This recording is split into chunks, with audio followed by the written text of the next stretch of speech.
எங்கேயோ கிடக்கிற கிராமம் 4 மாவடி இன்னைக்கு குட்டி அமெரிக்கா மாதிரி இருக்குது. எவ்வளவு பிரம்மாண்டமா மாறி இருக்குது. ஒரு பனைமரத்துக்கு கீழே ஜெபித்த ஜெபம், ஒரு பனைமரத்துக்கு கீழே செம்மண் காட்டுல ஜெபித்த ஜெபம் இன்னைக்கு அந்த பகுதிக்கு மாவட்டங்களில் இருந்து சில நேரம் நாடுகளில் இருந்து. நான் ஜெபமலைக்கு 3 நாள் ஜெபிக்க போயிருந்தேன்.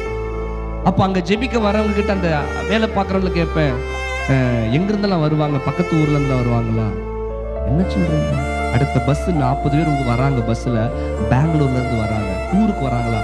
ஜெபிக்க வராங்க. 40 பேர் பஸ் பிடிச்சு பெங்களூர்ல இருந்து ஜெபிக்கிறதுக்காகவே வராயா? அப்ப இந்த 40 பேரை ஜெபிக்க வச்சதுக்கு ஒருத்தருடைய முழங்கால் இருந்துச்சு. ஒரு முழங்கால் வனாந்தரத்துல ஜெபிக்கும் பொழுது 1000 ஜெபி